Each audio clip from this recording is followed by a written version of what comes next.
In this episode, I want to tell you about the most consequential piece of static in the history of science.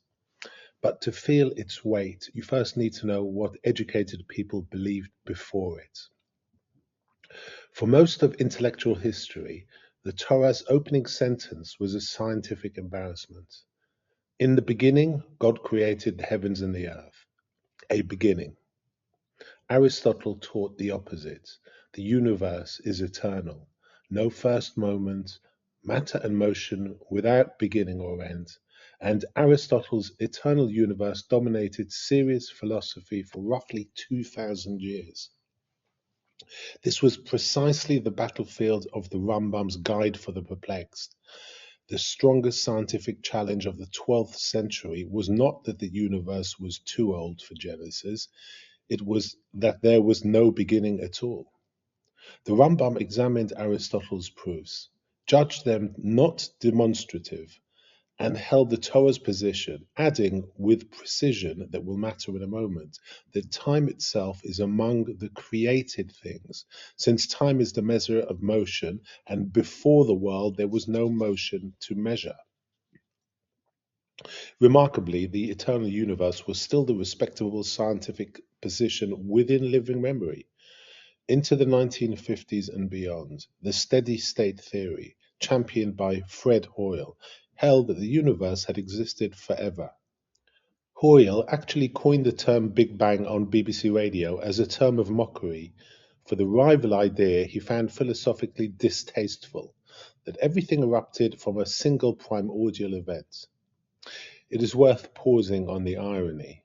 In this quarrel, the scientific establishment was defending eternity, while the idea of a beginning was pressed by Georges Lemaitre, a physicist who was also a Catholic priest, working from Einstein's own equations alongside the Russian mathematician Alexander Friedmann. Einstein himself initially resisted. He had inserted a term into his equations partly to keep the universe static, and by the common account, he later called it the greatest blunder of his career. Even the greatest physicist of the age did not want a Bereishit. Then came the evidence in three waves. In 1929, Edward Hubble measured the light of distant galaxies and found them receding in every direction. The further, the faster. The universe was expanding. Run an expanding universe backward and it converges, smaller, hotter, denser, toward an origin. Second, theorists calculated that if such a hot beginning happened, its afterglow should still exist, radiation cooled by cosmic expansion to a few degrees above absolute zero, arriving uniformly from every direction in the sky. And third, the static. In 1964 and 1965, at Bell Labs in Holmdel, New Jersey, two radio astronomers, Arno Penzias and Robert Wilson, were troubleshooting a horn antenna. A persistent hiss would not go away. It came day and night, every season, from every direction equally. They checked the wiring. They evicted a pair of pigeons nesting in the horn and cleaned up after them. The hiss remained, because it was not in the antenna, it was in the universe. Down the road at Princeton, Robert Dick's group had been preparing to search for exactly this signal. When the teams compared notes, both understood what had been found. The cosmic microwave background, the oldest light in existence, released when the young universe first became transparent, stretched across nearly 14 billion years to a temperature of 2.7 degrees above absolute zero. The echo, if you like, of the first morning. Penzias and Wilson received the Nobel Prize in 1978, and the eternal universe, Aristotle's universe, was finished as science. So does the Big Bang prove Genesis? No, not in the way a lawyer proves a signature. And we should not claim it, because faith built on the current state of cosmology inherits the volatility of cosmology. What the discovery actually establishes is something more specific and in some ways more interesting. For 23 centuries, the Torah's claim of an absolute beginning stood against the settled consensus of natural philosophy, against Aristotle, against the Stoics, against steady state, and the Jew who affirmed it did so on the text authority alone. Then, within one lifetime, observation itself dragged science, protesting at every step, to a position it has resisted since Athens. The universe, including space and time themselves, has a beginning.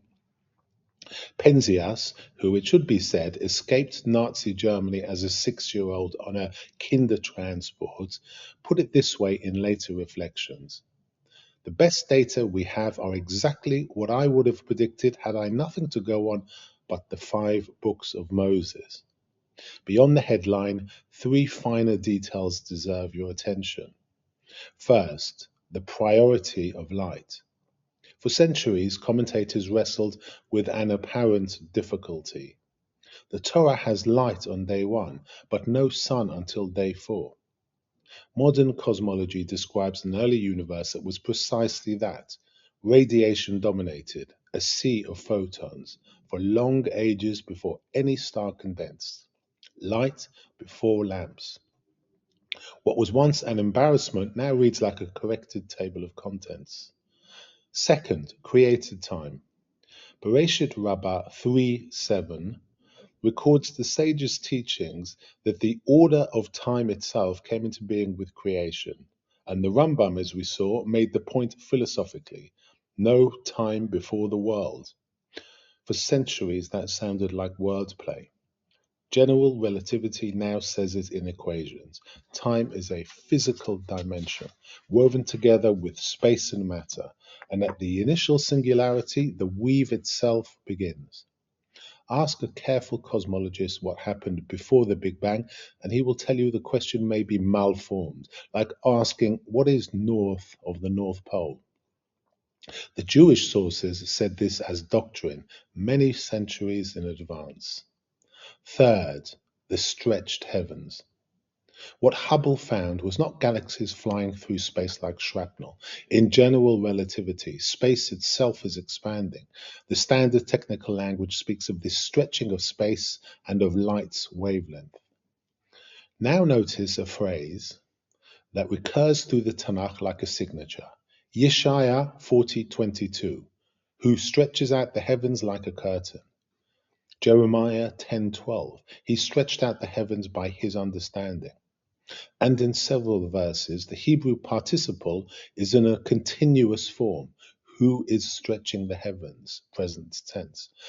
I would not build a doctrine on a participle, but when the second book was finally opened to the right page, it is at least remarkable whose imagery turned out to be the working draft, especially since we now measure that the stretching is not only continuing but accelerating.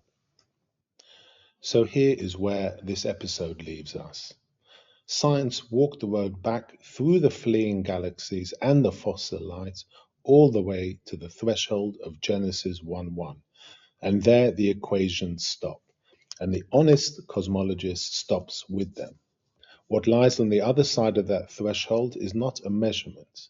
It is either nothing, which explains nothing, or it is what the first verse has claimed all along. In the next episode, we take on the question this discovery makes unavoidable, the one people are most afraid to ask out loud.